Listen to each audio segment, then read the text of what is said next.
Assalamualaikum warahmatullahi wabarakatuh. Pada video kali ini, saya akan membahas materi mengenai keuangan sosial Islam di lembaga keuangan syariah. Sebelumnya, perkenalkan nama saya Peviana Edasari dengan NIM 195231145 dari kelas Perbankan Syariah 6A. Untuk materi yang akan saya bahas, yang pertama mengenai pengertian keuangan sosial Islam, kedua peran keuangan sosial Islam, ketiga keuangan sosial Islam pada lembaga keuangan syariah, keempat lembaga keuangan sosial Islam non-pemerintah, kelima hukum kriptokurrensi dan trading binomo dalam pandangan Islam. Pengertian keuangan sosial Islam. Keuangan sosial Islam adalah seperti halnya zakat, infak, dan wakaf yang memiliki potensi yang besar dalam membantu mengatasi ketimpangan di Indonesia. Keuangan Islam ini juga merupakan salah satu sektor ekonomi yang berkembang pesat pada 2 dekade terakhir. Perkembangan yang tidak hanya didorong oleh semangat religius dan mengimplementasikan ajaran Islam, tetapi juga dilatar belakangi kepentingan praktis pragmatis dalam membangun perekonomian umat. Peran lembaga keuangan syariah. Proses siswaf sebagai peran dari lembaga keuangan Islam ini menjadi hal penting sebagai pemberdayaan ekonomi umat Islam. Meskipun keberadaan lembaga keuangan Islam hanya bas dan las, namun dalam pengelolaannya tidak hanya terpacu pada zakat, instrumen lain juga menjadi unsur penting yang tidak bisa ditinggalkan. Peran dari adanya lembaga keuangan Islam yang adil dari sisi pemberdayaan menjadikan perekonomian menjadi lebih meningkat.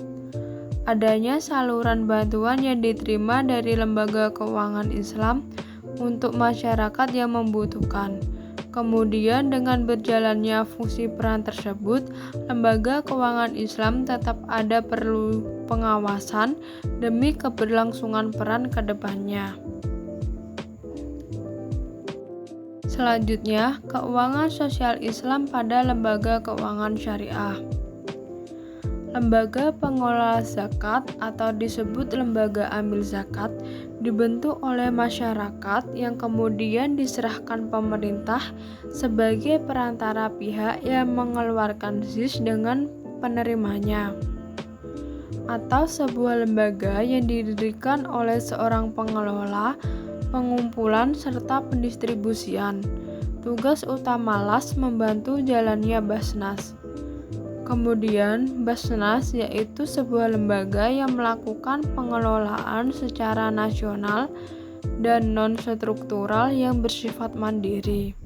Dalam Lembaga Keuangan Syariah UU Nomor 23 Tahun 2011, undang-undang ini dianggap sangat strategis karena dengan adanya persyaratan sebagai lembaga organisasi Islam, menjadikan Basnas dan LAS harus memiliki sistem keuangan Islam yang bagus.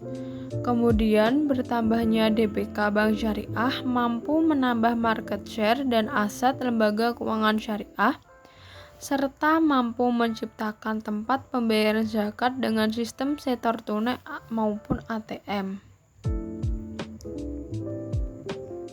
Berikutnya, lembaga keuangan sosial Islam non-pemerintah. Terdapat 3 macam lembaga keuangan sosial Islam non-pemerintah. Yang pertama, IZI atau Inisiatif Zakat Indonesia, merupakan lembaga nirlaba yang mengelola zakat, infak, dan sedekah yang berbadan hukum sebagai yayasan sosial yang berdiri pada tahun 2015. Dengan terbitnya Surat Keputusan Kementerian Agama Republik Indonesia Nomor 423 tahun 2015 sebagai lembaga resmi yang mengelola zakat di masyarakat dengan visi menjadi lembaga zakat profesional terpercaya yang menginspirasi kebajikan dan pemberdayaan. Yang kedua, LASDAI atau Lembaga Amil Zakat Amal Insani merupakan lembaga amil zakat yang bergerak dalam bidang zakat, infak, dan wakaf, memposisikan diri sebagai perantara pembayar zakat dan penerima zakat. Misi yang dijalankan dengan membangun dan menyuburkan masyarakat mengenai keberkahan zakat sebagai pembersih harta, yang berperan dalam usaha menolong, mengokohkan, serta juga membantu masyarakat yang membutuhkan. 3. Askar Kauni, lembaga non-profit yang bergerak di bidang sosial dan pendidikan, serta berfokus mencetak generasi penghafal Al-Quran dengan cara menghafal Al-Quran semudah tersenyum, yaitu metode yang menyelaraskan otak kanan, hati, dan gerakan tangan sehingga penghafal Al-Quran lebih mudah. Selanjutnya, hukum cryptocurrency dan trading binomo dalam pandangan Islam. Secara umum, terdapat dua pendapat yang berbeda mengenai hukum cryptocurrency. Yang pertama, cryptocurrency diperbolehkan dalam syariat Islam. Bitcoin sebagai alat tukar yang sah dengan syarat harus ada serah terima atau takabut dan sama kuantitas jika jenisnya sama. Jika jenisnya berbeda, diisyaratkan harus serah terima secara hakiki atau hukmi, atau ada uang, ada Bitcoin yang bisa diserah terimakan. Yang kedua, cryptocurrency tidak diperbolehkan dalam syariat Islam. Terdapat dua ayat yang dijadikan dasar hukum penggunaan mata uang digital, yaitu Surat Al-Nisa ayat 29 dan Surat Al-Maidah ayat 90. Kedua ayat tersebut menjelaskan bahwa aktivitas transaksi harus terhindar dari batil dan maisir. Mata uang kripto juga belum mempunyai kejelasan dan kepastian hukum secara legalitas di Indonesia.